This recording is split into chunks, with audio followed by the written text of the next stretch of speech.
इन cube में आपका स्वागत है सर। और हम आपके बारे में जानते हैं सर, आपके मुंह से आपके बारे में सर सुनना चाहते हैं और ऑडियंस भी आपको जानना चाहती है, तो एक इंट्रोडक्शन।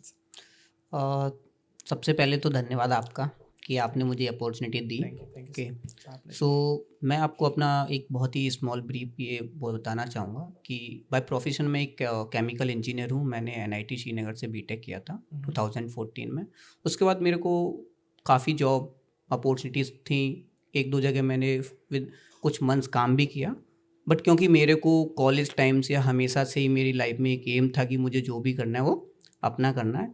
सो देन मैंने एक गेट और आईएएस की कोचिंग स्टार्ट की, राइट।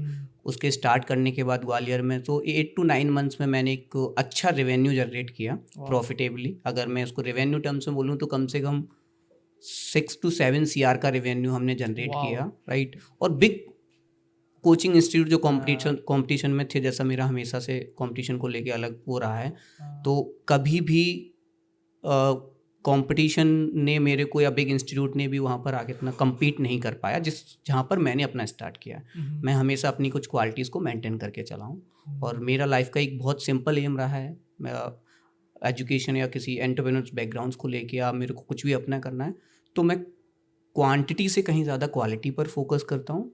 मेरा मानना है if I will give the good quality तो सिंपल सी बात है, क्वांटिटी तो अपने आप आ ही जाएगी, right. So results matter for me rather than कि बस लोग आएँ और मेरी इंस्टीट्यूट में पढ़ें, तो रिजल्ट मेरे लिए बहुत मैटर करता था, ठीक है। एंड कुछ पर्सनल प्रॉब्लम्स की वजह से मैंने एग्जिट ले लिया था, राइट। उसके बाद फिर मैंने डिफरेंट ऑर्गेनाइज, क्योंकि पढ़ना मेरा हमेशा एम रहा था, कुछ ना कुछ नया करते रहना। तो मैंने क्रेडिट सीखा। क्रेडिट भी मैंने एक ऐसी ऑर्गेनाइजेशन से सीखा जो अपने आप में एक बिग ऑर्गेनाइजेशन है जिसका नाम SBI है, राइट। सो मैंने वहाँ पे अपनी क्रेडिट लर्निंग की और उसके मैं थर्ड पार्टी पेरोल पे काम किया हूँ और ऑन उसमें मेरा नहीं था। उसके बाद फिर मैंने डेटा साइंटिस्ट और ये सब पे वर्क किया एंड 2020 में मैं फिनायो स्टार्ट किया, ठीक है।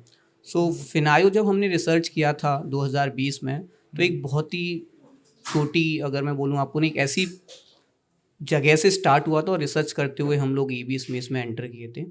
और आज की डेट में everyone know about the EV space की कितना चैलेंजिंग है, राइट।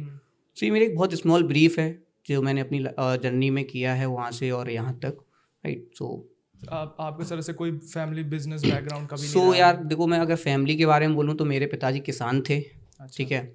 और मैं एक किसान की फैमिली से आता हूँ और एक बहुत छोटे से गांव से आता हूँ मध्य प्रदेश के, जहाँ पर बिजनेस को एक, अगर मैं एक टर्म्स में बोलूँ अपने, ज़्यादातर लोग कि बिजनेस को कोई सपोर्ट नहीं करता वहाँ पे, और बिजनेस को एक लॉस मेकिंग डिसीजन माना जाता है कैरियर्स के लिए वहाँ पर, ठीक है। और वहाँ पे हमेशा वो दिए जाते हैं कि ये फेल हो गए या वो लोग फेल हो गए, जो आसपास में कुछ लोगों ने शॉप्स ओपन करी होती हैं उनके एग्जांपल्स दिए जाते हैं, राइट। और जब आप उन्हें समझाने की कोशिश करते हैं, क्योंकि उनका माइंडसेट वही उन्होंने नहीं देखा, राइट, तो मैं उन्हें गलत नहीं बोलूँगा, ठीक है। बट हाँ, मैं एक ऐसे बैकग्राउंड, मेरा जो बैकग्राउंड है वो बहुत ही मतलब मिडिल क्लास फैमिली से हूँ और खेती और किसान वाले घर से हूँ यार।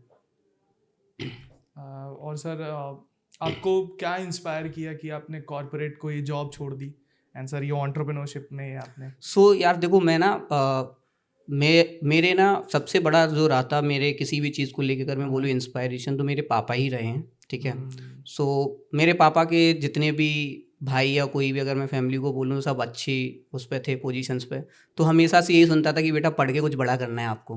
तो मुझे लगता था जॉब करके बड़ा नहीं बना जा सकता, राइट। ये आपको तो कब रियलाइज ठीक है, सो मेरे को रियलाइज़ हुआ था जब मैं 12th करके इंजीनियरिंग में कॉलेज में जब मैं गया था NIT श्रीनगर में, तो वहाँ पे मैंने ये सारी चीज़ें रियलाइज़ की। और सबसे जब रियलाइज़ किया तो वहाँ पे बिग कॉर्पोरेट्स के लोग आए थे, जैसे टाटा ग्रुप से लोग आए थे, बजाज ग्रुप से आए थे। तो वहाँ पे जब वो लोग आए हुए थे तो मैंने उनको समझा, उनकी स्पीच सुनी, तो उस टाइम पे फिर ये मैंने कर लिया था, नहीं यार अपना करना है। सो मैंने फाइनल उस दिन सोच लिया था, नहीं अपना ही करना है। तो प्लेसमेंट, मैं बहुत जगह तो प्लेसमेंट लेता ही नहीं था, बैठता ही नहीं था, जो सिर्फ एंटरप्रेन्योरशिप या सिर्फ मेरा एक ही था कि नहीं यार कुछ अपना करना है। वाह। आपने फिनायो की इनिशियल टीम सर कैसे बनाई? सो यार देखो, फिनायो की इनिशियल टीम में आपको बोलूँ, सोशल मीडिया जैसे सब लोग कहते हैं ना, टेक, ठीक है। तो मेरी फिनायो की सारी टीम स्टार्ट जो हुई है, एक चाहे वो मेरा को फाउंडर हो, जैसे जिसका योगेश नाम है, हम बहुत पहले किसी और प्रोजेक्ट्स को लेके मिले थे। फिनायो हम उस टाइम नहीं कर रहे थे, but due to some reasons हम उस प्रोजेक्ट्स को आगे नहीं बढ़ा पाए थे। ठीक है, उसके बाद फिर जितनी भी टीमें मेरी सोशल मीडिया से बनी है, चाहे फिर योगेश हो या फिर कमल हो जो आज की डेट में मेरे टैग हैंडल करते हैं, वो उनसे भी मेरी लिंक्डइन या फेसबुक पे मुलाकात हुई थी। फिर राकेश जी हों, उनसे भी मुलाकात हुई थी। और आज की डेट में हमारी जो टीम है, मैं अगर बोलता हूँ कि स्ट्रेंथ कुछ होता है ना, वो टीम ही होती है, राइट। और मेरी स्ट्रेंथ मेरी टीम है। हम जो 4 को फाउंडर्स के रूप में जो आज काम कर रहे हैं, मैं, योगेश, राकेश जी, सबके अपने अपने रोल्स हैं और बहुत डेडिकेशन के साथ काम कर रहे हैं। मतलब ऐसा लगता नहीं है कि हम बहुत सालों से जानते नहीं हो अपने को, और सबके एक अपने डिसीजन लेने का तरीका है और हम वैल्यू करते हैं सभी के डिसीजंस को। तो आपने सबसे पहले जब फिनायो स्टार्ट किया था, आपने अपना कस्टमर सेगमेंट कैसे ढूंढा? तो देखो, सबसे पहले अगर आपको कस्टमर सेगमेंट ढूंढना है, आपको कुछ भी करना है, तो मेरा हमेशा से मतलब एक स्ट्रॉन्ग फील्ड रहा है, या मेरा हमेशा से रहा है कि मैं रिसर्च को बहुत डीप करता हूँ, राइट।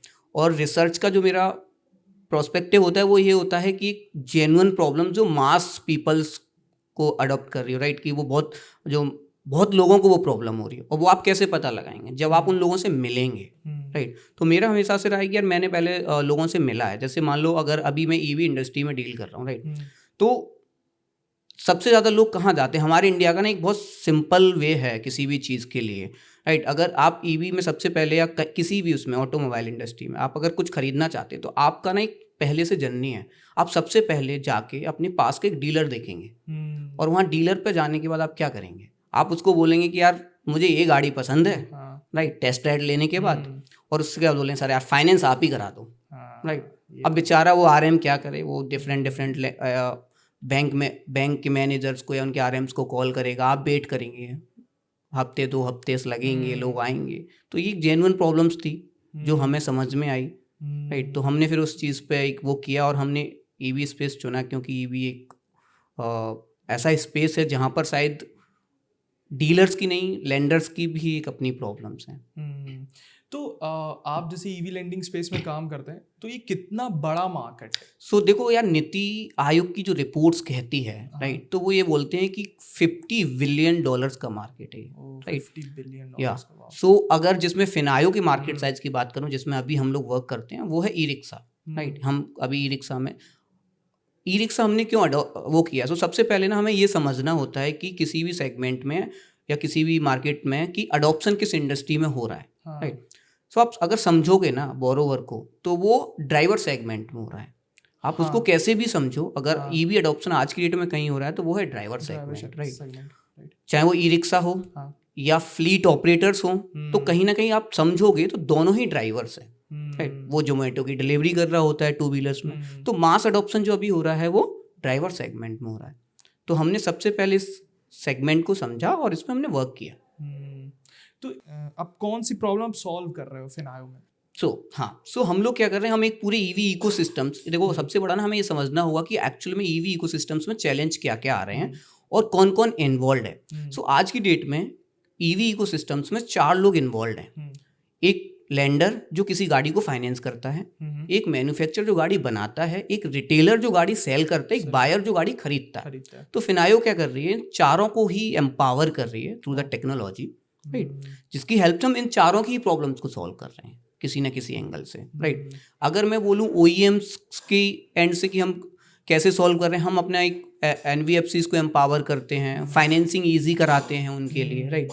डीलर्स के लिए, बोरोवर्स को हम कम्पिटिटिव रेट अप्रोच करवाते हैं। तो ये सारी चीज़ें हम लोग करते हैं। तो हम एक पूरी ईवी इकोसिस्टम्स को प्रॉब्लम्स को सॉल्व कर रहे हैं रादर देन किसी पर्टिकुलर चीज़ को लेके। सर, फॉर जनरल ऑडियंस, हम ये चाहते हैं कि आप एक बार NBFC बता दीजिए होता क्या है। सो NBFC का मतलब होता है नॉन बैंकिंग फाइनेंशियल सर्विसेज, जो सिर्फ लोन दे सकती है, उसके अलावा और कुछ नहीं कर सकती है, या किसी से डिपॉजिट नहीं ले सकती है, सेविंग अकाउंट्स नहीं खोल सकती है, FDs नहीं करा सकती है, उसे हम NBFC बोलते हैं। तो आपने पहला NBFC कैसे एक्वायर किया? देखो हमेशा क्या होता है ना, ये जो फिनटेक और स्पेशली इसमें जो लैंडिंग इंडस्ट्री है ना, उसमें बहुत सबसे बड़ा चैलेंज यही आता है, ठीक है, मेरे साथ भी हुआ था। सबसे बड़ा चैलेंज होता है कि पार्टनरशिप NBFC के साथ, राइट। तो अगर आप जब नया कुछ सिस्टम लेके किसी के पास जाते हैं, तो उनके जो स्पेशली CROs होते हैं, रिस्क ऑफिसर जो होते हैं, उनका एक बहुत सिंपल सा सवाल होता है, वाई, हम आपके साथ क्यों करें पार्टनरशिप, क्यों टेक का इस्तेमाल करें, क्यों टेक का इस्तेमाल करें या क्यों करें, ये सारे काम तो हमारे ऑलरेडी लोग कर ही रहे हैं। Excel हमारा क्रेडिट मैनेजर एक्सेल पे कर लेता है, हमारा फील्ड इन्वेस्टिगेशन जाके कर लेता है। तो पहले आपको नहीं बताना होगा कि जो आप कर रहे हैं उसकी कॉस्ट क्या है, राइट, उससे एनालिसिस में क्या इश्यूज आते हैं, उससे एनपीए कितने बढ़ सकते हैं, आपको बहुत सारी चीज़ों ने बतानी होंगी। मोस्टली फिनटेक फाउंडर्स वाले क्या करते हैं, वो अप्रोच करते टाइम ना कहते हैं सर हम ना आपको एफएलडीसी दे देंगे, हम आपके साथ रिस्क शेयरिंग कर लेंगे। यार हम क्यों करें, हम लोग टेक्नोलॉजिस्ट हैं, राइट, हम उनके एनपीए को रिड्यूस करने का काम कर रहे हैं, ना कि हम उनके साथ जाके उसके एनपीए को बढ़ाना। अगर हम एनपीए बढ़ा, एफएलडीसी का मतलब ही होता है एनपीए को इंक्रीज करना, राइट, किसी के तो उनकी बुक्स खराब हो रही है, तो हमारा काम तो हम पहले उनके रिस्क ऑफिसर को ये समझाते हैं कि जो आप कर रहे हो ना सर, उससे आपके ऊपर ये रिस्क है, और अगर आप हमारे साथ करोगे तो आपकी जो ये रिस्क है ना वो इतनी कम हो जाएगी। हम उन्हें ये समझाते हैं अपने पार्टनर्स को, टेक्नोलॉजी। या ये तो सही है सर। आप ये अपने फिनाया को कैसा देखते हैं, एक प्रॉफिटेबल बिजनेस या एक कैश फंड बिजनेस? सो मैं हमेशा से प्रॉफिटेबल बनाना चाहता हूँ। मेरा शुरू से ही ये उद्देश्य था कि मुझे फिनायो को प्रॉफिटेबल कंपनी चलानी है, ठीक है। उसके पीछे बहुत सारे मेरे रीजंस भी हैं, ठीक है।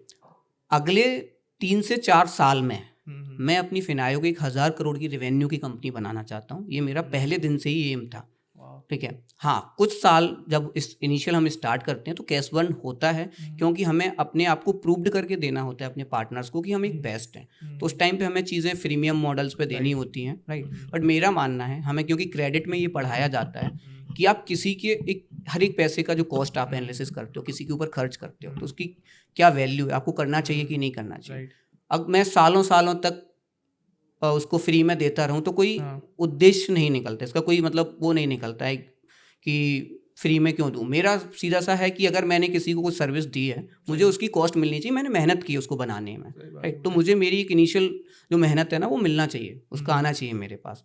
तो इसलिए मैं आफ्टर मतलब 1 साल के बाद मैंने ये फ्रीमियम और ये मॉडल्स पर मैं कभी जाने का प्लान नहीं कर रहा। मेरा सीधा सा है, मैं इसे बहुत प्रॉफिटेबल ले जाना चाहूँगा हमेशा। आपने सर ईवी फाइनेंसिंग चूज़ की, बहुत सारे लोग sir supply chain financing use करते हैं और सजेस्ट भी दूसरों को यही करते हैं कि सप्लाई चेन फाइनेंसिंग में आ जाओ। और जनरल ऑडियंस के लिए एक बार सप्लाई चेन समझा दीजिए, आप क्यों नहीं सप्लाई चेन में जा रहे हो? ठीक है। सो देखो, सबसे पहले मैं आपको बताऊँ कि सप्लाई चेन फाइनेंस होता क्या है, ये समझना बहुत ज़रूरी है। तो सप्लाई चेन फाइनेंस का मतलब होता है ट्रेड को फाइनेंस करना, किसी इनवॉइस को फाइनेंस करना, राइट। जैसे कि मान लीजिए एक मैन्युफैक्चर कोई चीज़ बनाता है, मैं अपने ही इंडस्ट्री में अगर बोलूँ, एक मैन्युफैक्चर ने गाड़ी बनाई और वो गाड़ी डीलर के पास आई, राइट। अब डीलर कहता है यार मेरे पास पैसा नहीं है, ठीक है। तो OEM कहता है ठीक है, उसके उन दोनों के बीच में एक इनवॉइस जनरेट होता है। उस मैन्युफैक्चरर कहता है कि यार ठीक है, मैं ना एक NBFC से पार्टनरशिप करता हूँ या किसी फिनटेक कंपनी से, और मैं आपको लोन दिलवा देता हूँ। उसे बोलते हैं इनवॉइस डिस्काउंटिंग, ठीक है। तो वो डिस्काउंटिंग करके उस इनवॉइस को कैश करा लेता है, ठीक है। उसको कहते हैं सप्लाई चेन फाइनेंस, जो कि एक बहुत सिक्योर है और एक बहुत बड़ा मार्केट भी है। तो मोस्टली फिनटेक प्लेयर्स जो रिस्क पे बहुत ज़्यादा वो नहीं कर पाते हैं मैनेज या रिस्क असेसमेंट्स को, तो वो सप्लाई चेन को चुनते हैं, जो कि एक ईजी बिजनेस है और ईजी पार्टनरशिप हो जाती है NBFC से या किसी बैंक्स भी ईजी आ जाता है इसमें। अगर मैं अब आपको बोलूँ EV फाइनेंसिंग में, राइट, तो EV फाइनेंसिंग एक बहुत बड़ा चैलेंज है, क्योंकि एक नया मार्केट है। और इसमें सबसे बड़ा जो चैलेंज है हमारे लैंडर्स के लिए अगर मैं बोलूँ, वो है एक एसेट, राइट। क्योंकि फाइनेंसर EV के एसेट को डेड एसेट मानता है। वो उसको लगता है कि अगर NPA किसी ने कर दिया ना तो उस पर मेरी रिकवरी नहीं हो पाएगी, तो उसे डेड एसेट मानता है सबसे बड़ा। तो अब डेड एसेट मानने पे यार कौन फाइनेंस करेगा, ठीक है। तो हमने समझा कि यार एसेट तो एसेट है, वो डेड एसेट है क्यों, सही बात है, right. End of the day उसकी बैटरी की एक कॉस्ट है, उसके स्ट्रक्चर की एक कॉस्ट है, उसके पावर ट्रेन की एक कॉस्ट है, उसके चार्जर की एक कॉस्ट है। वो डेड एसेट क्यों है?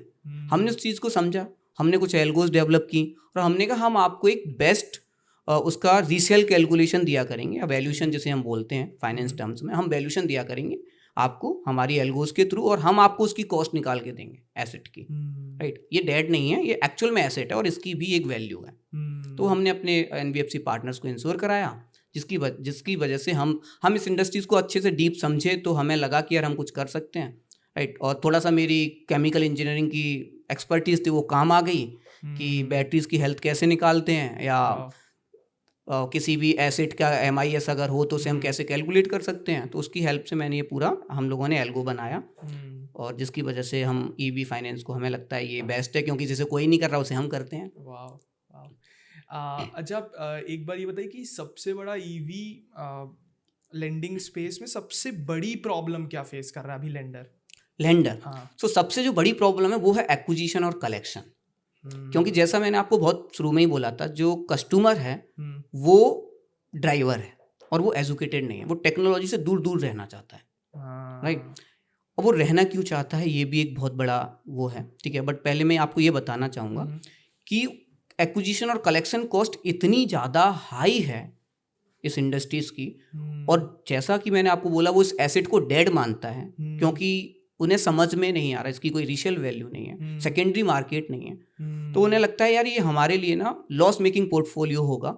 और जो कि हुआ है, मैं बहुत सारी बैंक्स, एनबीएफसीज के टॉप लेवल एग्जीक्यूटिव्स के साथ कनेक्टेड रहता हूँ, क्योंकि मैं लैंडिंग पार्टनरशिप हैंडल करता हूँ फिनायो में, राइट। तो वो मुझे बताते हैं यार मेरा 50% एनपीए गया है।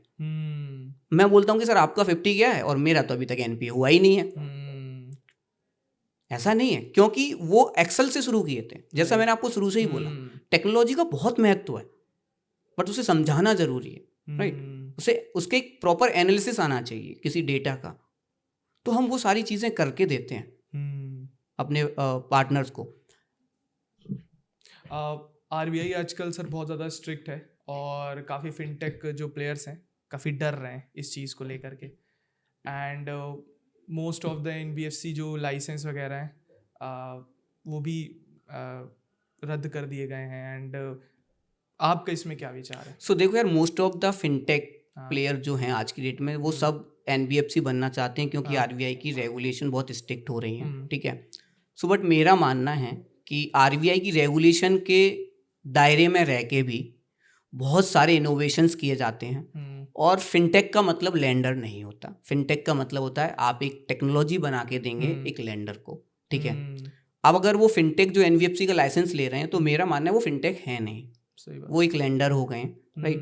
कहीं किसी भी एंगल से अगर वो अपने आप को फिनटेक कहते हैं तो आई थिंक मुझे नहीं लगता कि वो फिनटेक्स हैं। वो मेरे ख्याल से एनबीएफसी और कस्टमर्स के बीच में डील कर रहे हैं। सो फिनटेक का जो रोल है वो एक टेक्नोलॉजी रोल, कि हम आपकी हो रहे चैलेंजेस को लैंडिंग इंडस्ट्री में, अगर जैसे मैं फिनटेक लैंडिंग में हूँ, तो आपके हो रहे चैलेंजेस को मैं टेक्नोलॉजी के थ्रू सॉल्व करूंगा, तो मैं फिनटेक हूँ। अब उसे आरबीआई की गाइडलाइंस के थ्रू भी किया जा सकता है। क्यों आप आरबीआई की गाइडलाइंस को ब्रेक करो? आरबीआई के गाइडलाइंस के दायरे में भी उसको किया जा सकता है, इससे पहले भी हो रहे थे, ऐसा नहीं है। बहुत सारे टेक्नोलॉजी प्लेयर्स ये काम कर रहे हैं और कर रहे थे, राइट। तो मुझे नहीं लगता कि हमें डरना चाहिए, और मैं कहता हूँ आरबीआई बहुत रियल में अच्छा कर रहा है जो रूल्स बना रहा है, क्योंकि रूल्स के अंडर इनोवेशन करना बेस्ट चीज़ है, ना कि बियॉन्ड द रूल्स, राइट। उससे बहुत सारे कस्टमर्स को प्रॉब्लम्स होती हैं, जो कि हुई हैं, राइट। तो आप मतलब एनबीएफसी के साथ डील करते, तो आप ये पार्टनरशिप मेंटेन कैसे करते हैं? कैसे आप एनबीएफसी के साथ वो मैनेज करते हैं अपना पार्टनरशिप? सो यार देखो, किसी के साथ भी पार्टनरशिप करनी हो, सबसे पहली बात होती है, मैं अगर आपको बोलूँ ना मेरे को दर्द किस चीज़ का है और उसकी दवा आपके पास है ना भाई, तो मैं आपके साथ पार्टनरशिप करना चाहूँगा, ठीक है। अगर मैं सिंपल एग्जांपल में दूँ, हम डॉक्टर के पास तभी जाते हैं जब हमें प्रॉब्लम होती है, सही बात है भाई, ठीक है। जब वो जो दवाई देता है ना, हम उसी को ले लेते हैं। तो सेम चीज़ लैंडिंग इंडस्ट्री में है, ठीक है भाई। उसका सबसे बड़ा प्रॉब्लम है रिस्क, एनपीए। आप उसके एनपीओ को मैनेज कर लो, अगर उसका एनपीए बहुत ज़्यादा हाई है, एक्स अमाउंट का मान लो X% का एनपीए चल रहा है, आप उसको बोलोगे सर मैं इसको माइनस कर दूंगा इतना, ठीक है, या इतना कम कर दूंगा, तो वो बोलेगा भाई आजा। सबसे बड़ा उसकी वही एक बड़ा पेन है। और मैं उनके साथ जो मैनेज करता हूँ, मैं उनके एनपीए पे सबसे ज़्यादा फोकस करता हूँ कि सर आपका जो एनपीए है, आपकी जो बुक है, मैं उसे एक अच्छी करूंगा और उसे अच्छी रेटिंग में आपको लेके जाऊंगा, जिससे आपको आगे कॉस्ट ऑफ फंडिंग जो एनबीएफसी में होती है, यानी कि वो एनबीएफसी भी किसी से पैसा लेती है, ठीक है, मार्केट में लोन देने के लिए, तो वो रिड्यूस हो जाए। क्योंकि जितनी अच्छी रेटिंग होगी, जितना कम एनपीए होगा, उतना ज़्यादा उसे कम इंटरेस्ट पे पैसा मिल जाएगा। और सर आजकल लोग बहुत ज़्यादा डीएलए गाइडलाइन से बहुत ज़्यादा डर रहे हैं, तो ये सर डीएलए की गाइडलाइंस है क्या, और लोग कैसे आसानी से समझ पाए डीएलए? यार देखो, डीएलए की गाइडलाइन ना कुछ भी नहीं है, ठीक है। वो एक बना दिया गया है कि ये डीएलए की गाइडलाइंस ही है, वो बहुत सिंपल सा है। आरबीआई और डीएलए गाइडलाइन ना एक सिंपल सा कहता है भाई, लोन देने वाला कौन है? एनबीएफसी, जिसे आरबीआई रेगुलेटेड करता है, ठीक है, उसे आरई बोलते हैं, ठीक है। लोन लेने वाला कौन है? कस्टमर, ठीक है। इन दोनों के बीच का इंटरेक्शन डायरेक्ट होना चाहिए, ठीक है। अब फिनटेक प्लेयर्स क्या करते हैं बीच कि बीच में अपना एक वो बना देते हैं, क्या बोलते हैं, कहते हैं ना, लेयर, कि नहीं साहब इधर से हमारे से इधर transaction से एनबीएफसी के पास जाना है हाँ। तो आपको हमारे गेट से निकलना पड़ेगा, और एनबीएफसी को बोरोवर के पास जाना है तो हमारे गेट से निकलना पड़ेगा। क्योंकि आरबीआई को लगा सही नहीं है, क्योंकि फिर उन्होंने सारे रूल्स तोड़े। अगर वो शायद वो रूल्स नहीं तोड़ते तो आरबीआई स्ट्रिक्ट नहीं होता। सही बात। कहीं ना कहीं फिनटेक प्लेयर्स ने ही या फाउंडर्स ने ही तो स्ट्रिक्ट करवाया है उसको, गलत तरीके से रिकवरी करके, राइट, ये सारी चीज़ें करके, गाइडलाइंस को ब्रेक करके। अगर आप शुरू से ही एक आरई की तरह काम करते सही बात। तो मुझे नहीं लगता आरबीआई स्ट्रिक्ट होता। और आरबीआई आप पे कैसे इफेक्ट डाल रहा है अभी? सो यार देखो, अभी क्योंकि हम आरबीआई की गाइडलाइंस को बहुत प्यार से फॉलो करते हैं तो हमें नहीं लगता कि आरबीआई हम पे इफेक्ट डाल रहा है, और मैं चाहता हूँ आरबीआई बहुत अच्छी गाइडलाइंस बनाए और बनाता रहे, ठीक है। मेरा ये है जिससे सब लोग एक इकोसिस्टम में सही बात। रेगुलेशन के साथ काम करें, क्योंकि ये एक ऐसी चीज़ है, फाइनेंशियल जिसे कहते हैं फिनटेक क्राइसिस, किसी फाइनेंशियल क्राइसिस किसी के साथ भी आ सकता है, राइट। तो अलग या गलत तरीके से कलेक्शंस करना और ये सारी चीज़ें करना अच्छा नहीं रहता किसी के साथ भी। उससे मेंटली बहुत सारे इफ़ेक्ट्स आते हैं बोरोवर्स को, ठीक है। चीज़ों को अलग बहुत सारे तरीके हैं उनसे कलेक्शंस करने के, जैसे आरबीआई ने एक रेगुलेटेड भी पास किया कि भाई इन गाइडलाइंस के अंदर आप कलेक्शन स्ट्रेटजी बनाओ, और बहुत सारी चीज़ें हैं उनके अंदर करो, आप सब कुछ हो जाएगा। और अभी एसवीबी क्राइसिस आए थे और उसमें बहुत सारे बिजनेसेस अफेक्ट हुए हैं, तो आपका कैसे बिजनेस अफेक्ट हुआ? सो देखो यार, मेरा कोई बिजनेस उसके से इफेक्ट नहीं हुआ, ना मेरा हुआ, ना मुझे लगता है कि इंडिया के किसी फिनटेक फाउंडर्स का इफेक्ट हुआ होगा, ठीक है। और मेरा ये मानना है कि जब भी मेरी ये सोच है कि जब भी कोई क्राइसिस या कुछ भी होता है तो फाउंडर्स को तो हमेशा अपॉर्चुनिटी ढूंढनी चाहिए, ठीक है। कि जब चैलेंज, फाउंडर्स का काम क्या है, चैलेंज आएगा उसे सॉल्व करेंगे, ठीक है। तो मेरा मानना है कि आपको अपॉर्चुनिटी ढूंढनी चाहिए, लैंडिंग कभी नहीं रुक सकती, सही बात है, ठीक है। क्योंकि बिजनेस ही, उनका जो बिजनेस है, रेवेन्यू जनरेशन लैंडिंग से ही है, लोन से होता है, चाहे वो बैंक्स हो, एनबीएफसीज हो, या कोई भी फाइनेंशियल इंस्टीट्यूशंस हो, उसका जब बिजनेस ही लैंडिंग है तो वो उसे कैसे रोक सकता है। तो मुझे लगता है कहीं ना कहीं क्राइसिस आया है तो लोग लोन ज़्यादा लेंगे, सही बात है, लोन ज़्यादा लेंगे तो बिजनेस ज़्यादा बढ़ेगा। तो इसको इस तरीके से देखो, इफेक्ट नहीं हुआ है, आपके लिए एक अपॉर्चुनिटी आई है, और बड़ी अपॉर्चुनिटी है। और सर लेंडर्स यूजुअली डरते बहुत हैं कि ईवी फाइनेंसिंग को लेकर के, तो इस पे आप सर क्या कहना चाहोगे? सो यार, लेंडर इसलिए डरता है, देखो, क्योंकि उसे आता है क्रेडिट, सही बात, ठीक है। उसे क्रेडिट समझ में आता है कि भाई मैं लोन दे सकता हूँ, मेरे ये पैरामीटर्स हैं, मेरी ये पॉलिसीज हैं, इस दायरे में मैं लोन दूंगा सामने वाले को।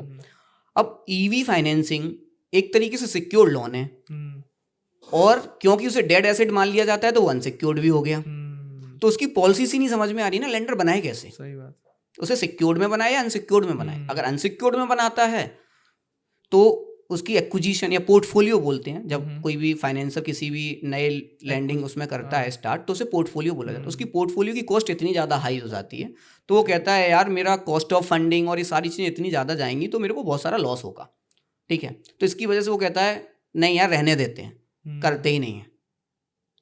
ये ईवी आरएसपी क्या है जो सब वर्ल्ड बैंक के द्वारा किया गया ना, ये इफेक्ट कैसे करेगा? सो यार देखो, वर्ल्ड बैंक ने एक बहुत अच्छा, गवर्नमेंट ऑफ इंडिया जिसे सिडबी मैनेज कर रही है, ठीक है, एक बहुत अच्छा प्रोजेक्ट निकाला है, और एक 15,000 करोड़ का अप्रोक्स फंड निकाला है, जिसको उन्होंने 2 सेगमेंट में डिवाइड किया है, ठीक है। एक कंसेशनल लोन, यानी कि वो उन एनबीएफसीज को लोन देगी जिनको बहुत ज़्यादा हैवी इंटरेस्ट रेट पे लोन मिलता है, ठीक है, जो उन्हें एक मिनिमम रेट ऑफ इंटरेस्ट पे लोन देगी जिससे वो ईवी में लैंड कर सकें, राइट। क्योंकि ये सीएसआर प्रोजेक्ट है, वर्ल्ड बैंक इसे फंड कर रही है, तो वर्ल्ड बैंक का है कि यार ईवी जितना अडॉप्शन होगा उतना क्लाइमेट में CO2 है उसमें इमिशन कम होगा, है ना, क्लाइमेट में। वो नेट जीरो वाला जो नेट जीरो का भी चल रहा है, G20 और ये सो गवर्नमेंट ऑफ इंडिया और हमारे जो तक शायद हम लोग, हाँ, हमारे जो प्राइम मिनिस्टर हैं वो ये प्लान करते हैं कि यार हमें 2070 तक तो बिल्कुल ही नेट जीरो करना है, ठीक है।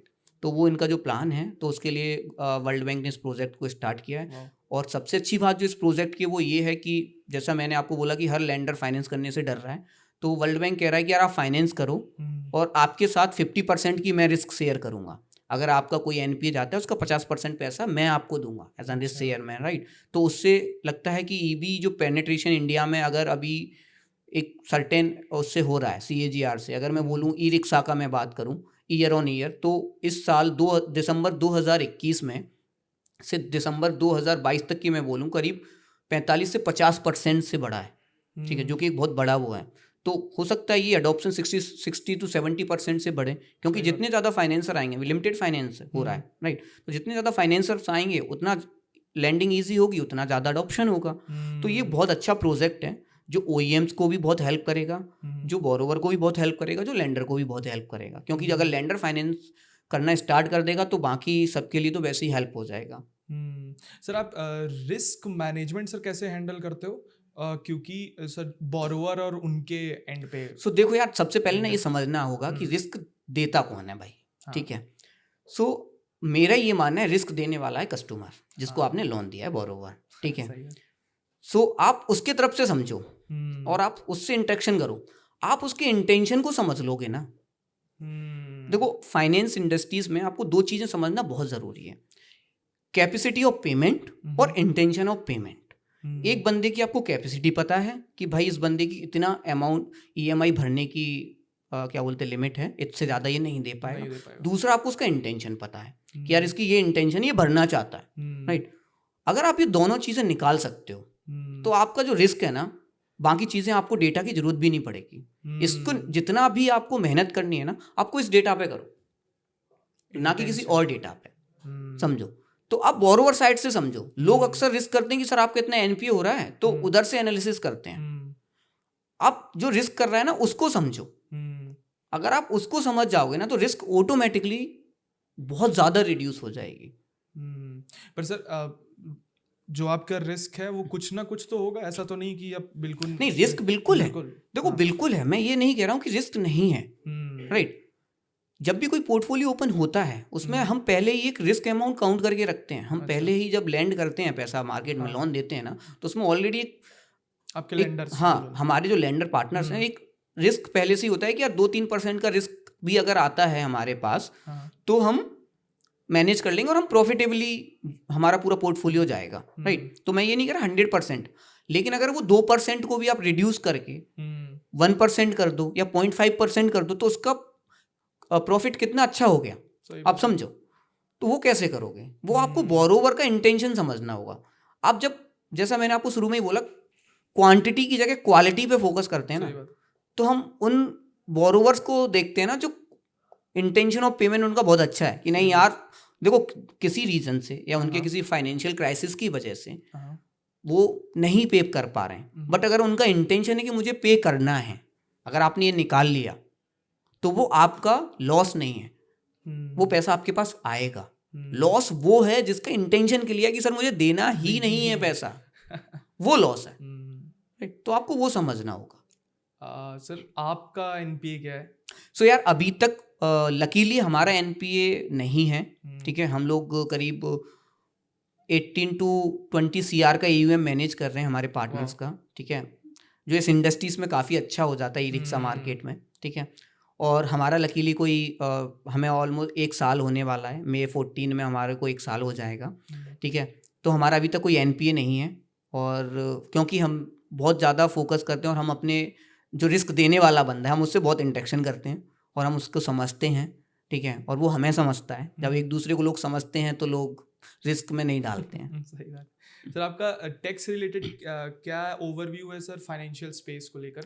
सर ये जो फाइनेंशियल जो फिनटेक कंपनीज आ रही हैं सर, उसमें टेक का इन्वॉल्वमेंट सर कितना है? देखो मेरा ये मानना है फिनटेक का जो पर्पस है कि हमें हमारा काम है टेक, ठीक है, राइट, फाइनेंशियल टेक्नोलॉजी। चैलेंजेस जो हो रहे हैं फाइनेंशियल इंडस्ट्रीज में उसे टेक्नोलॉजी के थ्रू सॉल्व करना, ठीक है, ना कि लैंडिंग करना, ना कि लैंडिंग करना हमारा काम है। तो मेरा मानना है आज की डेट में आपको सबको पता ही होगा यार AI का बहुत महत्व है, ठीक है, इंडस्ट्री में।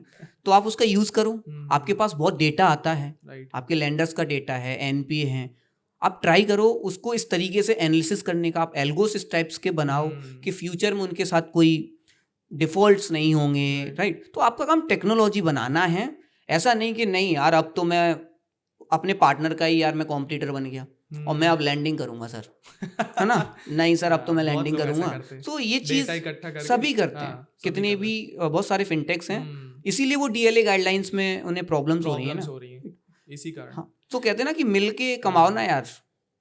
अभी sir recent sir government policies आई हैं जिसमें कई सारे ऐप्स रिमूव कर दिए गए हैं सिर्फ क्योंकि वो लोग कॉन्टैक्ट लिस्ट लेते थे। तो कॉन्टैक्ट लिस्ट से उन लोग कर क्या रहे थे कि कॉन्टैक्ट लिस्ट लेकर उन्हें उनके घर पहुंच जा रहे थे, उनके दोस्तों को फ़ोन लगा रहे थे, तो काफ़ी ज़्यादा थ्रेट हो रहा था जो लोन जिनको मिल रहा था। तो उस पे सर आप सो देखो क्या बोलोगे? आरबीआई जो स्ट्रिक्ट हुई है वो इसीलिए हुई है क्योंकि इन्होंने सारे रूल्स तोड़ के और अपनी दादागिरी दिखाई थी। और सर रूल्स ही हैं ठीक है, इस तरह के। हाँ शुरू से ही रूल्स हैं। देखो हर किसी, आरबीआई ने बहुत पहले से रूल्स बना रखे थे। लोग कहते थे कि अब स्ट्रिक्ट हो रही है, नहीं ऐसा नहीं है। आरबीआई शुरू से ही स्ट्रिक्ट रही है और हमारा जो बैंकिंग सिस्टम है वो इसी वजह से स्ट्रांग है आज की डेट में, क्योंकि आरबीआई हमेशा हर चीज़ पे बहुत स्ट्रिक्ट रही है, राइट। सो हम सबसे पहले ये समझेंगे क्योंकि ये प्रॉब्लम्स इसलिए हुई क्योंकि वो एप्स लेंडर बन गए। अगर वो लेंडर नहीं बनते तो ये प्रॉब्लम्स नहीं होती। कभी भी जो आरई होता है ना वो आरबीआई के रूल्स को ब्रेक नहीं करता। अब हुआ क्या कि ये जो फिनटेक लेंडर्स थे, जो अपने आप को फिनटेक बोलते हैं, वो फिनटेक लेंडर्स थे एक्चुअली में। अब वो उन्हें कोई रेगुलेटेड नहीं करता था, उनके ऊपर कोई एंटिटीज नहीं थी। उनका कहना था, जब भी वो अपने कस्टमर्स को फोन करते थे वो बहुत सीधे बोल देते थे, भाई कौन आरबीआई हम नहीं मानते, हम उनके अंदर आते ही नहीं, और रियल में आते नहीं थे वो लोग, ठीक है। और लूप होल उन्होंने, हाँ, तो वो एक लूप होल्स था। तो अब उसकी वजह से धमकाना, तो लोगों ने बहुत सारे ने आप चेक करेंगे सुसाइड्स किया, ये सारी चीज़ें की, राइट।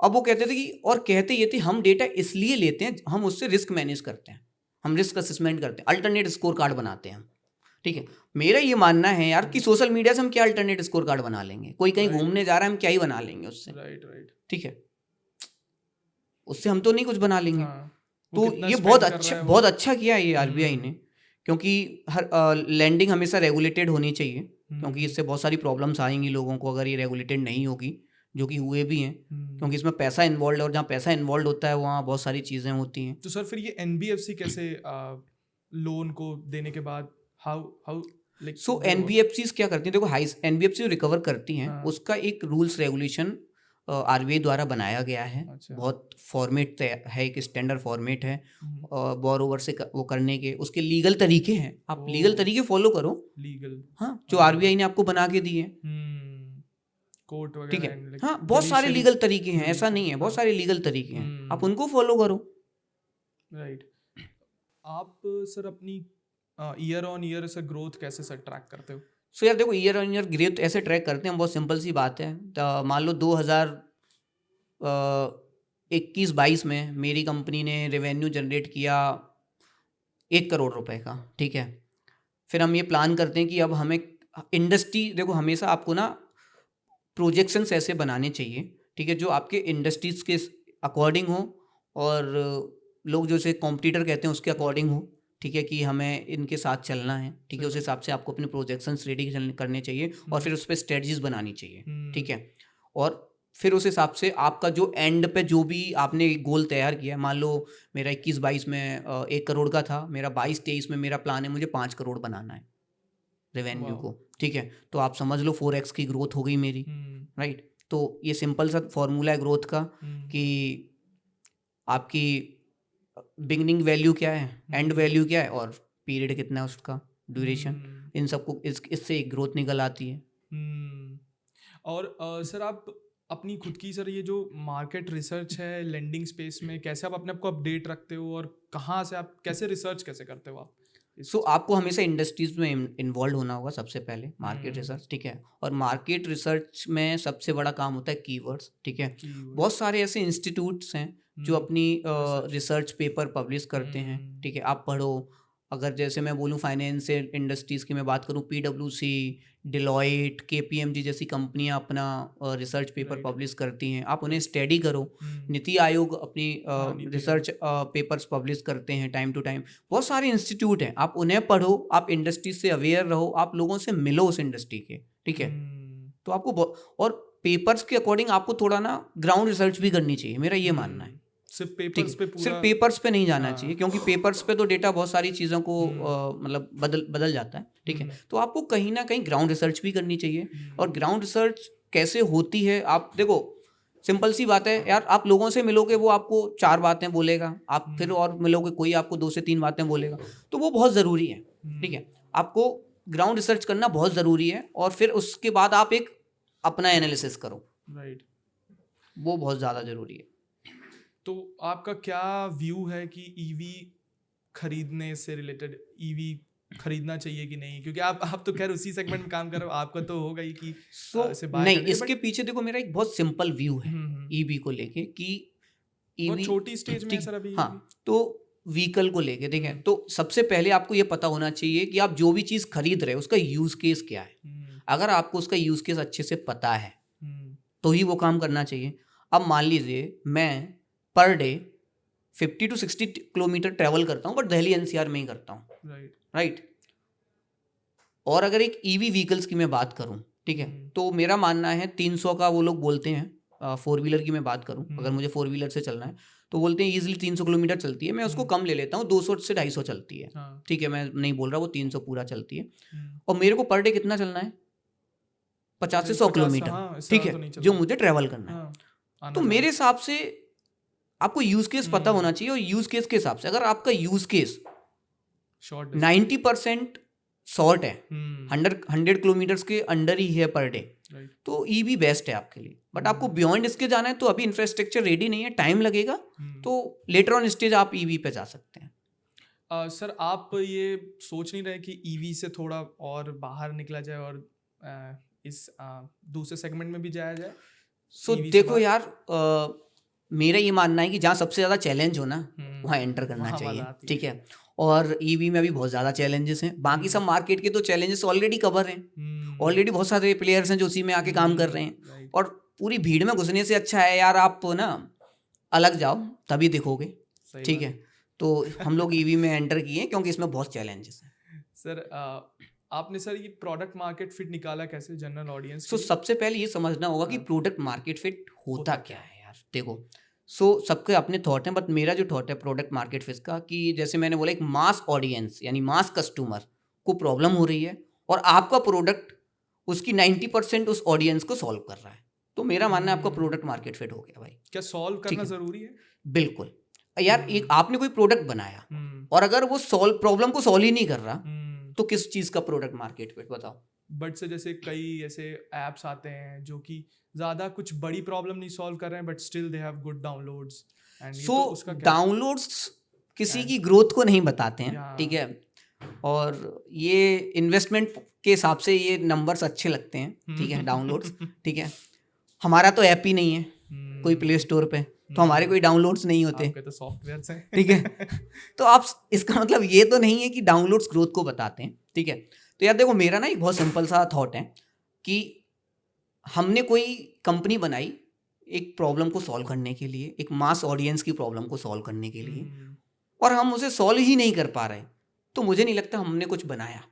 ठीक है, मेरा मानना है यार सीधा सा फंडा है, भाई को किसी को अपने को प्रॉब्लम है और उसे लगना चाहिए फिनायो सॉल्व कर देगा, खत्म।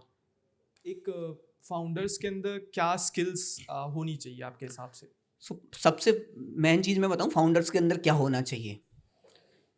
फाउंडर्स जो होता है, ठीक है, सबसे पहले उसको ये पता होना चाहिए, क्योंकि ना उसे बहुत सारे डिसीजंस लेने होते हैं, चाहे वो टीम के साथ ले, फिर कहीं ना कहीं लेने तो फाउंडर को ही होते हैं, उसे बहुत सारे लोगों को मैनेज करना होता है, इन्वेस्टर्स को मैनेज करना होता है, अपने पार्टनर्स को मैनेज करना होता है। तो सबसे पहले ना उसके अंदर एक स्किल्स होनी चाहिए, सबके साथ प्यार से रिलेशन मेंटेन करना। अगर आपके पास वो स्किल है, आप किसी के साथ आप किसी को प्यार से मेंटेन कर लेते हो किसी की रिलेशनशिप को ना, वो बहुत ज़रूरी है। और लोग अक्सर उस रिलेशनशिप को मेंटेन करने में शायद थोड़ा सा पीछे हो जाते हैं। ठीक है, लोग पता क्या करते हैं कि यार मैंने किसी को अपना प्रोडक्ट सेल कर दिया, मेरे पास पैसा आ गया ना, मेरी टीम मैनेज करेगी। अब किसी भी कारण की वजह से देखो हम एक बिजनेस कर रहे हैं, हर किसी को प्रॉब्लम्स आती हैं, 100% नहीं होता, आप कोशिश करो उसको सॉल्व करने की। ठीक है, कि ठीक है सर प्रॉब्लम आई है, मेरे पास आ गई है अब आपकी क्वेरी, मैं इसको रिजॉल्व करूंगा, मुझे टाइम चाहिए। आप टाइम मांग लो, 1 नहीं 2 महीने मांग लो, 2 नहीं 3 महीने मांग लो, सही बात। बट आप सॉल्व करके दो। ये रिलेशंस मेंटेन करना आपको आना चाहिए। अगर पहली जो स्किल्स मुझे लगती है ये बहुत ज़रूरी है कि हर फाउंडर में। और सर रिलेशनशिप विद को फाउंडर इन्वेस्टर, मैंने क्या बोला, रिलेशनशिप विद एनीवन, किसी के साथ भी, वो आपका को फाउंडर हो, आपका फाउंडिंग टीम मेंबर हो, या आपका कोई भी बंदा हो, ठीक है, आपको आना चाहिए। आपको बहुत सारे चैलेंजेस आएंगे, आप टाइम मांग लो, ठीक है, और सामने वाले समझेगा यार, वो भी नहीं है कि नहीं समझेगा। हम स्टार्टअप कर रहे हैं, हमारे पास इतनी बड़ी टीम नहीं है, वो नहीं समझेगा तो क्यों नहीं समझेगा कि सर देखो सीधी सी बात है, गलती तो हो गई मेरे से, एक्सेप्ट करने में क्या प्रॉब्लम, अगर गलती की टाइम चाहिए सॉल्व कर दूंगा, क्योंकि हमारा तो काम है सॉल्व करना। आप समझो उस चीज़ को, आपको क्या समझना है। तो ये चीज़ जब तक आप अपनाओगे ना, ये एक ऐसी स्किल है, ये आ गई तो सारी प्रॉब्लम वैसे ही सॉल्व हो गई। और सर जो बडिंग एंटरप्रेन्योर्स है वो अपना स्टार्ट कहाँ से करें? उनको सर फिनटेक बड़ा अच्छा तो लगता है कि अभी रिसेंट कई ज़्यादा इन्वेस्टमेंट्स हो रहे हैं सिर्फ फिनटेक स्पेस में, तो अगर कोई बडिंग एंटरप्रेन्योर है उसको वो चाहता है कि मैं फिनटेक में आऊँ, तो उसके लिए स्टार्ट कहाँ से करें? सो सबसे पहला मेरा ये कहना है कि कभी भी ये सोच के मत जाओ कि इस स्पेस में ज़्यादा इन्वेस्टमेंट हो रहा है। पहली चीज़ मैंने आपको क्या बोला, हमेशा प्रॉब्लम, आप किस प्रॉब्लम को सॉल्व कर रहे हो और कितने लोगों की सॉल्व कर रहे हो, आप उसको समझो, फिर आप उसको कैसे कर रहे हो ये समझो, ठीक है। दूसरी बात, क्योंकि आप फिनटेक में हो तो आपको ये देखना बहुत ज़रूरी है कि आप कोई रेगुलेशन ब्रेक तो नहीं कर रहे। सही बात। आप आरबीआई के रेगुलेशन ब्रेक तो नहीं कर रहे। हो सकता है आप इन्वेस्टमेंट या अदर किसी फॉर्मेट में हो, ठीक है, तो आप सेबी के रेगुलेशन ब्रेक तो नहीं कर रहे, मिनिस्ट्री ऑफ फाइनेंस के, बहुत सारे रेगुलेशंस हैं। आपको सबसे पहले रेगुलेशंस, मैं एक फिनटेक को नहीं कहूँगा, मैं हर फाउंडर को कहूँगा, रेगुलेशंस पे बहुत ज़्यादा ध्यान रखो, ठीक है। रेगुलेशन आप जितना मेंटेन करोगे आप उतना लंबा करोगे। आप देख रहे होगे मार्केट में न्यूज़, यार कितने ही फाउंडर्स का गेम बच गया है रेगुलेशन ना मैनेज करने पे, ठीक है। तो बेटर है रेगुलेशन के साथ दायरे में रह के काम करो यार, मजा आएगा, सबको मजा आएगा, है ना। आपके पार्टनर्स को मजा आएगा, वो आपका पार्टनर आप पर ट्रस्ट करेगा। आपका जो भी पार्टनर है ना, जैसे मेरा एनबीएफसी पार्टनर है, ओईएम पार्टनर है, यार ये ना बंदा मस्त है, ये तो रेगुलेशन के अंडर काम करता है, इसके साथ काम करने में मजा आएगा, वो भी करेगा, उसको भी मजा आएगा, आपको भी मजा आएगा, है ना। पर वो अच्छी नींद है ना। और इन्वेस्टर भी कहेगा यार चल बंदा अच्छा है, पैसा डाल देते हैं, क्योंकि बंदा तो रेगुलेशन के साथ काम करता है। सही बात है ना। सर एक और क्वेश्चन था कि सर फाइनेंशियल प्रोजेक्शन सर आप कैसे बनाते हो? सो देखो, फाइनेंशियल प्रोजेक्ट्स मैंने आपको क्या बोला, हमेशा आपको ना मेरा ये मानना है, आपको 5 साल का गोल बनाना चाहिए। आप 5 साल में कहाँ जाना चाहते हैं, ठीक है। जैसे मैंने बोला मेरे को 1000 करोड़ की कंपनी बनानी है नेक्स्ट 5 ईयर्स में ले लेते हैं, ठीक है। यूनिकॉर्न तो मैं नहीं कहूँगा, ठीक है, क्योंकि मैं अभी से नहीं, लोग पहले कहते थे यूनिकॉर्न, मैं कभी नहीं बोलता यार। देखो मेरा ये नहीं है कि यूनिकॉर्न ये एक वर्ड है। यूनिकॉर्न क्या है बताओ? $1 बिलियन तब होगा ना जब पैसा $1 बिलियन अकाउंट में होगा। सही बात, ठीक है। जब पैसा $1 बिलियन अकाउंट में होगा ना, वो है एक्चुअल में वर्थ। $1 बिलियन वर्थ, यूनिकॉर्न कोई वर्थ नहीं है, एक नाम है जो लोगों ने दे दिया है। सही बात है। मैं 1000-2000 करोड़ की कंपनी बनाना चाहता हूँ, फिर चाहे लोग मुझे कुछ भी बोले, मेरे को पता है मैंने 2000 करोड़ कमाने हर साल, 5 साल बाद मेरा रेवेन्यू 2000 करोड़ का है, तो वो चाहिए मुझे। ये आप सर ऐसे ही फाइनेंशियल प्रोजेक्शन आपका। सो देखो मैंने जैसे बोला, फाइनेंशियल प्रोजेक्शन हमेशा इस तरीके से बनानी चाहिए। मान लो मेरा प्लान है कि मुझे अगले 3 से 4 साल में या 5 साल में मुझे 1000 करोड़ की कंपनी बनानी है, तो मैं अभी से ये लेके चलूंगा कि मुझे आज मान लो फिनायो का प्रोडक्ट मार्केट फिट हो गया, मेरे को ऐसा लगता है, ठीक है, तो मुझे सारी चीज़ें कैलकुलेट करनी है कि अगले साल मुझे कहाँ पहुँचना है, और मैं 1000 करोड़ रुपए अगले जो मैंने माइलस्टोन किया है कि या मैंने 3 साल का किया है या 5 साल का मान लो, ठीक है। अगर मैंने 3 साल का किया है तो मुझे ये सोचना है कि मैं 3 साल में 1000 करोड़ कैसे पहुंचूंगा, और अगर मैंने 5 साल का किया तो मैं 5 साल में 1000 करोड़ कैसे पहुंचूंगा। वो माइलस्टोन करना है मुझे, और उसके लिए मुझे स्ट्रेटजी बनानी है। उस स्ट्रेटजीज के हिसाब से आपको प्रोजेक्शंस बनानी चाहिए, ना कि प्रोजेक्शंस बना के स्ट्रेटजी बनानी चाहिए। बहुत सारे लोग ये गलती कर देते हैं। लोग अक्सर करते हैं कि पहले प्रोजेक्शंस बनाते हैं फिर स्ट्रेटजी बनाते हैं। मेरा मानना है पहले आप स्ट्रेटजी बनाओ, एक वायर फ्रेम तैयार करो कि अगर मुझे 3 साल में 1000 करोड़ की कंपनी बनानी तो मैं उसे ऐसे बनाऊंगा, और अगर मुझे 5 साल में बनानी तो मैं ऐसे बनाऊंगा, ठीक है। फिर उस वायर फ्रेम के अकॉर्डिंग फाइनेंशियल प्रोजेक्शंस बनाओ। आपको हर साल कितना ग्रो करना है, आपको कितने एक्स ग्रो करना है, आपको 400 परसेंट से ग्रो करना है, आपको 500% से ग्रो करना है, क्योंकि जैसा आपका सही बात, माइलस्टोन है उस हिसाब से आपको ग्रो भी करना पड़ेगा। सही बात। उस हिसाब से चलो, उस हम्म, हिसाब से फाइनेंशियल प्रोजेक्शंस बनाओ तो ज़्यादा बेस्ट है। हम्म। और सर आप अपने कॉम्पिटिटर्स को सर कैसे देखते हो, क्योंकि जो कॉम्पिटिशन्स है, कंपटीशन आपके स्पेस में है ही सर, और आप कौन से प्लेयर को अपने बराबर या आपके ही लेवल का मानते हो? सो यार मैं सही बात बताऊं, मेरा इसमें थॉट थोड़ा अलग है, हम्म, ठीक है, मैं और बहुत अलग सोचता हूँ। हम्म, मेरा बिलीव अलग है, ठीक है। I believe in partnership rather than compete with anyone, ठीक है। और अगर मैं बोलूँ, मैं किसी को कंपटीशन नज़र से नहीं देखता, मैं उसे अपना ग्रोथ पार्टनरशिप की नज़र से देखता हूँ। कोलैबोरेशन। तो मेरा मानना है कि यार ये बंदा, देखो हर किसी की ना एक अपनी एक्सपर्टीज होती है, ठीक है।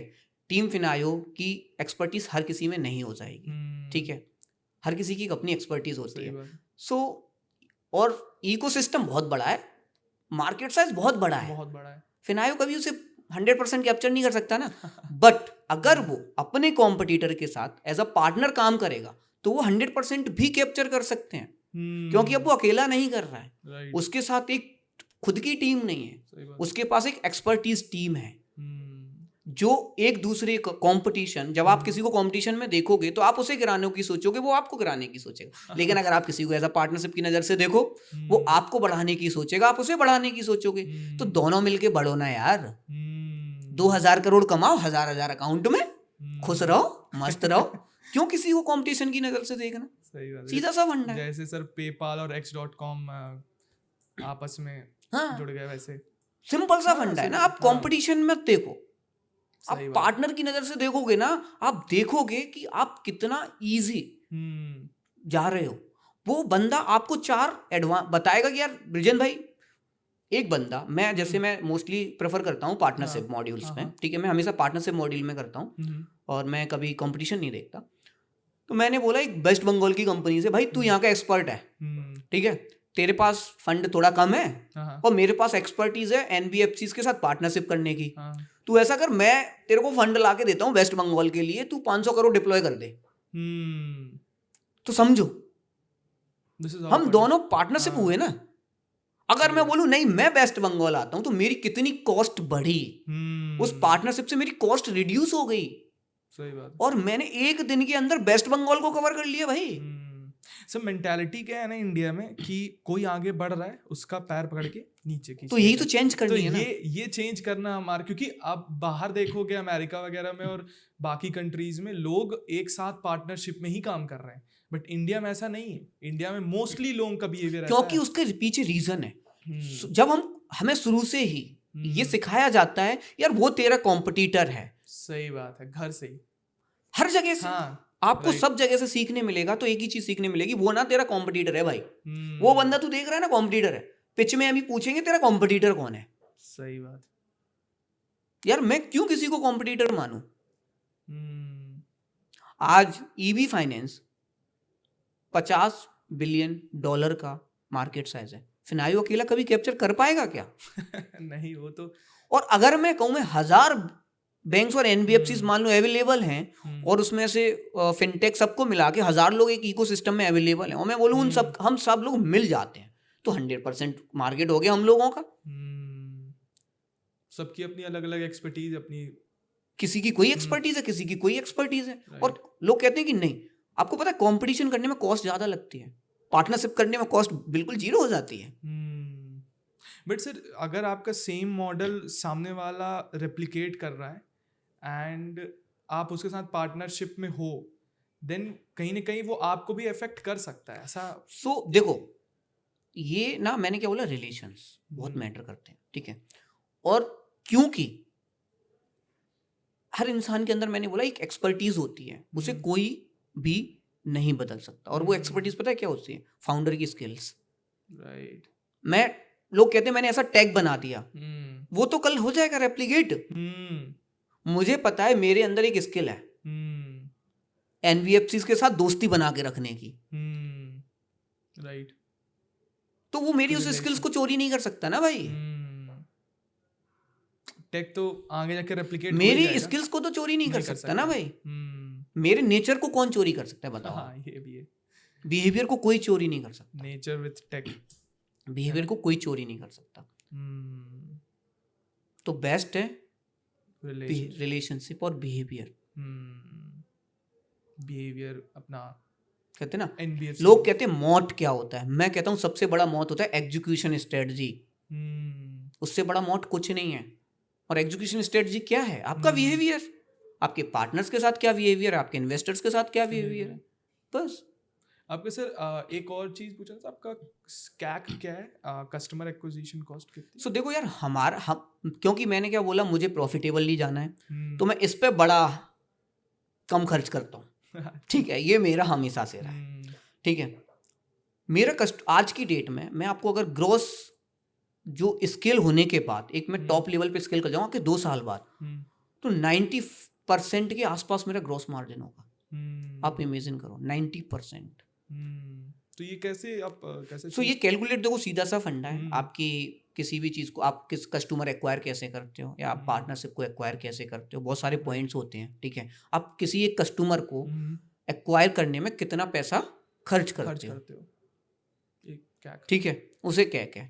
अब मैं अगर आपको बोलूं कि मैंने एक बोरोवर को अपने सिस्टम तक लाने में 10 रुपए खर्च करती है, तो वो मेरा कैक हो गया ना। वो मेरा कस्टमर कोई भी हो सकता है। अब उससे मैंने 2 रुपए कमाए, जो लोग कर रहे हैं। कैशमेंट मॉडल क्या है? यही है कैशमेंट मॉडल क्या है सर? 250 करोड़ खर्च करके मैं 30 करोड़ कमाता हूँ। यही तो कैशमेंट मॉडल है ना। आजकल K fintech player usually fund उठा के, हर कोई यही कर रहा है। वो बस बर्न। मैं ये नहीं कहता ये बुरा है। इनिशियल फेज में 1-1.5 साल तक 2 साल तक चलता है। अब आप प्रोडक्ट बना चुके हो और लोगों की प्रॉब्लम सॉल्व कर सकते हो, तो क्यों? सर कई ऐसे फाउंडर्स हैं जो product market fit sir series A series B तक भी नहीं ढूंढ पा रहे हैं इवन, क्योंकि वो शुरू से ही उनकी मेंटलिटी होती है सिर्फ एक्विजिशन। मुझे डेटा लाना है, डेटा लाना है, डेटा लाना है, बस। उनकी ये नहीं होता है कि मुझे इस कस्टमर के लिए एक ऐसा प्रोडक्ट बनाना है कि मुझे पे करे। राइट। उनकी मेंटलिटी होती है मुझे इस कस्टमर को अपने यहाँ तक लाना है, चाहे मैं उसको फ्री में 1000 रुपए उसके ऊपर खर्च करूं। यार एक बात बता, 1000 रुपए खर्च करके लाने में क्या है? इससे तो अच्छा एफडी बना दो, 7% तो आएगा। ये तो है। हाँ बताओ क्या है? एफडी में डाल दो। क्यों लाना बताओ?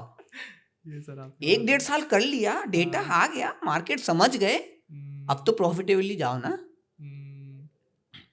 ये तो आपने। और सर बडिंग एंटरप्रेन्योर्स के लिए आप कुछ बताना चाहेंगे कि अगर वो फिनटेक में जैसे आपने बताया कि मार्केट रिसर्च वगैरह वो कर सकते हैं, एंड तो अगर कोई कॉलेज का बच्चा है या कोई ऐसा व्यक्ति जिसे फिनटेक के बारे में कोई भी नॉलेज नहीं है, तो उसका पहला वो कैसे अपना बिजनेस डाल सकता है फिनटेक में? वो कौन सी प्रॉब्लम आइडेंटिफाई कर सकता है अपने कॉलेज ही डेज में? सो देखो मैं आपको बताऊं ना कि प्रॉब्लम को आइडेंटिफाई कैसे किया जाता है, पहले आपको ये समझना होगा। क्योंकि कहीं ना कहीं कोई भी हो, ठीक है, एक इंसिडेंट हर किसी के साथ होता है। नो डाउट हमेशा प्रॉब्लम एक इंसिडेंट से ही आती है, पर जरूरी नहीं वो इंसिडेंट ही प्रॉब्लम है। वो इंसिडेंट एक रोड मैप है उस प्रॉब्लम्स को फाइंड आउट करने का। लोग कहते हैं ये हुआ इसलिए मैंने ये बनाया, ये बात सच है। ऐसा आपके साथ? ठीक है, मेरे साथ भी हुआ। ठीक है, एक रोड मैप हुआ, मेरे साथ नहीं हुआ, मैं बैठा था, मेरे दोस्त के साथ हुआ। मैंने वहां से उस रोड मैप को तैयार किया, मैंने वहां से रिसर्च स्टार्ट की। ठीक है, तो हर किसी के साथ एक इंसिडेंट होता है, चाहे वो किसी भी फील्ड में हुआ हो। मान लो मैं कहूँ किसी के साथ, यार मैं 10,000 रुपये कमाता हूँ और मैं मैनेज नहीं कर पाता, 10,000 रुपये खर्च कैसे करूँ, मेरे उल्टे सीधी चीज़ों में खर्च हो जाते हैं। तो चलो आप सोचो यार, एक एनालिसिस सिस्टम बनाते हैं। तो आपका एक रोड मैप आया कि मुझे अब एनालिसिस सिस्टम्स पे जाना है। आप लैंडिंग में आए, मैंने 4 जगह अप्लाई किया था सर, मुझे 1 जगह से लोन मिला, 3 मेरा रिजेक्ट हो गया। तो क्यों ना मैं पहले दिन ही वो चौथे पे पहुंच जाता जिसने लोन दिया, मैं 3 जगह जाके टाइम वेस्ट क्यों किया? सही बात है। जो मेरे फ्रेंड्स के साथ हुआ, जिसे मैंने आइडेंटिफाई किया। आप समझो, तो इंसिडेंट कहीं भी किसी के साथ भी कोई भी हो सकता है। वो इंसिडेंट एक रोड मैप है प्रॉब्लम्स को आइडेंटिफाई करने का। वो प्रॉब्लम नहीं है, वो एक रोड मैप है। आप उससे अब आगे जाओगे, अब आप एक ऐसा प्रॉब्लम ढूंढोगे जो मास ऑडियंस को हो रही है। राइट। ठीक है, मैं एक फिनटेक के लिए नहीं कह रहा हूँ, मैं हर फाउंडर्स के लिए बात कर रहा हूँ। फिनटेक फाउंडर्स को थोड़ा सावधानी बरतनी होती है, क्योंकि यहाँ रेगुलेशंस बहुत हैं यार, आए दिन बदलते ठीक है। रहते और जिसका कहते हैं ना कि आप सुबह सो के जगह और आपकी कंपनी हैं। गायब। गायब होने के पूरे चांस रहते हैं, और बहुतों की नींद उड़ी है बीच में। सेबी ने, आरबीआई ने उड़ाई है। जो सेबी जिसे रेगुलेट करती है उसे सेबी ने उड़ाई है, आरबीआई रेगुलेट करता है उसे आरबीआई ने उड़ा दी है ना। तो सुबह कुछ भी अचंबा हो सकता है, तो बेस्ट है कि आप चैन से सोओगे अगर आप रेगुलेशन फॉलो करो। राइट सर, एक बार जनरल ऑडियंस के लिए एक बार ये समझा दीजिए कि आरबीआई और सेबी का क्या रोल है और क्या वो डिफरेंस क्या है आरबीआई। सो देखो मैं आपको बताऊं, सेबी जो है ना वो mostly investment side, wealth side manage करती है। जैसे म्यूचुअल फंड्स हो गए, अल्टरनेट इन्वेस्टमेंट फंड्स हो गए, वो इन्हें मैनेज करती है सेबी मोस्टली, ठीक है। जैसे आपने देखा होगा, मैं वो लोग ग्रो है, ये सब सेबी के रेगुलेटेड है, ठीक है। इस टाइप के जो स्टार्टअप्स होते हैं। और जहाँ लैंडिंग वर्ड आ जाता है वहाँ पे आरबीआई का शिकंजा कस जाता है, ठीक है। जैसे ही आपने बोला कि now we are digital lenders, अब आप सीधे आरबीआई कहेगा आजा बेटा, ठीक है। तो वहाँ पे सीधा कस जाता है।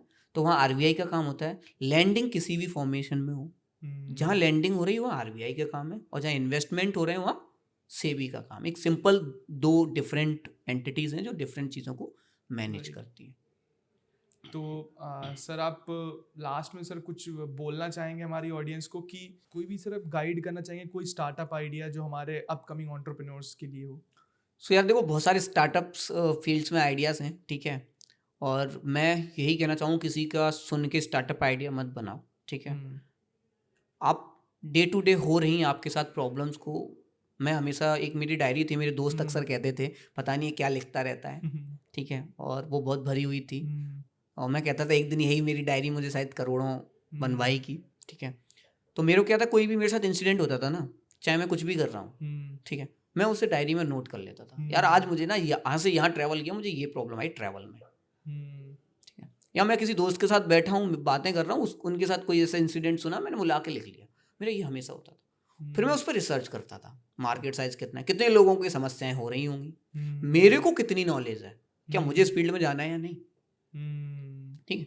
तो ये सारी चीज़ें हम लोग करते हैं, मैं स्पेशली मैं ये करता था। तो मैं यही सलाह दूंगा, एवरीडे हो रहे इंसिडेंट को लिखो यार आराम से, ठीक है। उस पर रिसर्च करो, एक ना एक दिन आपको बहुत अच्छा प्रोडक्ट मिलेगा, और फिर क्या, लग जाओ अपनी। सर वैसे ऐसा होता है कई बार कि हमने कोई प्रॉब्लम आइडेंटिफाई की, बट हम जब जाते हैं उसका मार्केट साइज देख रहे हैं तो हमें नहीं मिलता कभी कभार कि शायद हमने जो प्रॉब्लम आइडेंटिफाई की है वो प्रॉब्लम तो हम ढूंढ लेते हैं, बट उसका कोई सोल्यूशन बाहर प्रेजेंट नहीं, हमें मार्केट साइज नहीं पता है।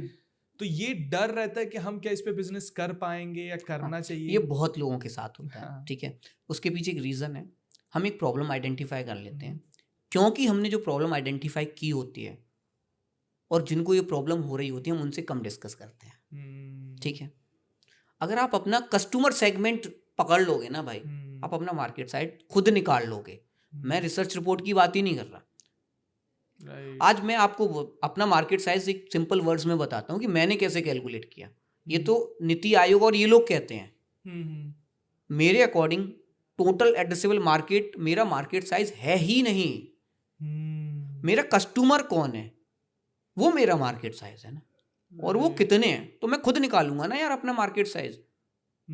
अब आप अंदाज लगा लो, मैं ई रिक्शा को अभी फाइनेंस करा रहा हूँ अपने पार्टनर्स के साथ, ठीक है।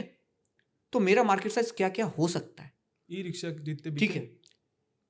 तो मेरा जिस मॉडल है, जिस हिसाब से मान लो मुझे पे कौन करता है ना, जो मुझे पे कर रहा है वही तो मेरा मार्केट साइज है ना भाई, जो मुझे पैसा देगा। आज की डेट में दिसंबर 2021 में 20,000 ई रिक्शा सेल हुए थे, 2021 दिसंबर 2021 का डेटा, और दिसंबर 2022 जो जस्ट अभी निकला है उसमें 30,000 प्लस ई रिक्शा सेल हुए थे। तो 30,000 मैं एक एवरेज लॉन टिकट साइज की बात करूंगा, मैं 1,20,000 करता हूं। मैं बहुत मिनिमम वाला ले रहा हूं, आप मैक्सिमम वाला मत लो, सबसे मिनिमम लो। आप 1,20,000 से इंटू 30 करो तो कितने करोड़ का मार्केट है भाई, 360 करोड़ का महीने का मार्केट है और 50% से ग्रो हो रहा है। समझो दिसंबर 21 में कितना था? 240 करोड़ का, हाँ। जो अब बढ़ के कितना हो गया? 360 करोड़ का। तो आप अपने कस्टमर को पकड़ो, और ये मेरे कस्टमर हैं, 10 साल में इतने कस्टमर होंगे और उनसे मैं इतना कमाऊंगा सर, मेरा ये है मार्केट साइज। ओपनली बोलो, this is my market size, क्योंकि ये मैंने कैलकुलेट किया है सर। वो भी तो डेटा से ही निकालते हैं ना भाई। ये मेरी रिसर्च है, ये मेरी रिसर्च है, मैं दूसरों की ले ही नहीं है सर, ये मेरी रिसर्च है, ग्राउंड रिसर्च। सीधा सा फंडा है। सबसे बेस्ट ऑप्शन है, आपका बिजनेस मॉडल बन गया, आपका समझ में आ गया आपका मार्केट साइज क्या है, राइट। और वो आपको पता है कि आपसे बेस्ट कौन जानता है। मैंने तो आपको बताया ना, दिसंबर 2021 में इतना था, दिसंबर 2022 में इतना है, तो दिसंबर 2023 में कितना होगा? 50% से ही ले लेता हूँ, महीने का बता रहा हूँ। राइट सर, अभी एक काफ़ी ज़्यादा मतलब लास्ट क्वेश्चन मेरा है कि ईवी में काफ़ी ज़्यादा अभी भी बहुत ज़्यादा सुधार की चीज़ें हैं, जहाँ पे बैटरियाँ पे ज़्यादा फट रही हैं, या बैटरी मैनेजमेंट सिस्टम उनका अच्छा नहीं है, BMS। सो लाइक क्या इस सेगमेंट में अभी भी इसको ग्रो होने में बहुत टाइम लगेगा, जहाँ पे फिनायो और ईवी जिस तेजी से ग्रो होगा तभी फिनायो ग्रो होगा, तो फिनायो is all dependent on EV, right? So देखो, मैंने आपको क्या बोला था, हाँ। बिल्कुल ऑन डिपेंडेंट ऑन ईवी। तो हाँ। मैंने आपको एक चीज़ बोली थी कि फिनायो इकोसिस्टम के साथ काम करता है, पर्टिकुलर किसी बंदे के साथ में, ठीक है ना। तो फिनायो का काम क्या है? अपने पार्टनर्स की प्रॉब्लम्स को सॉल्व करना। अब उनकी बैटरी क्यों फट रही है, मैं केमिकल इंजीनियर हूँ, थोड़ा बहुत मुझे भी आता है, ज़्यादा नहीं, थोड़ा बहुत तो आता है। BMS, लिथियम आयन बैटरी कैसे क्यों फट रही हैं, इसको समझाएंगे उन्हें। हम बोलते भी हैं, हम बेस्ट BMS करते हैं, ठीक है, हम उन्हें बोलते हैं यार हम ये डेटा लेंगे। हम उसमें सिर्फ OEMs या मैन्युफैक्चरर की गलती नहीं है, हमारी भी गलतियां हैं। हम ओवर चार्जिंग करते हैं, रश ड्राइविंग करते हैं, बहुत सारी चीज़ें हैं। तो हम तो सबके साथ काम करते हैं भाई मिलके।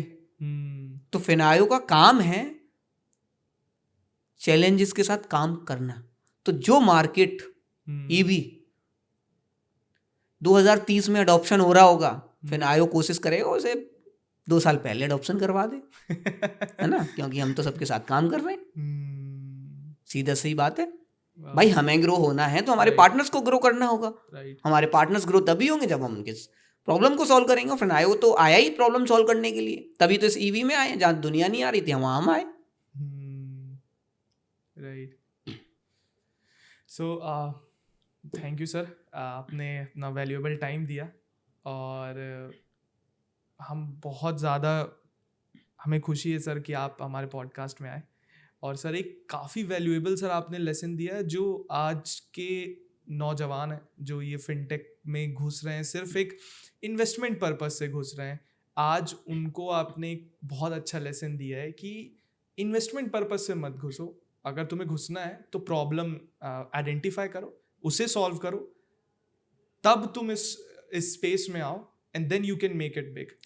और सर आपकी एक वो वाली मुझे बात बहुत अच्छी लगती है, जो मैं बोलना चाहूँगा सर, कि I don't believe in competition, I believe in collaboration. Sir ये जो लाइन है सर, ये मुझे बहुत अच्छी लगी sir. So thank you sir, आपने इतना वैल्यूएबल टाइम दिया। यार थैंक यू आपका कि आपने मुझे ये अपॉर्चुनिटी दी, ठीक है। सो मुझे अच्छा लगा आप लोगों से बात करके, और थैंक यू अगेन, ठीक है, to giving me the opportunity. Thank you, sir. Thank you, sir. Thank you. Thank you.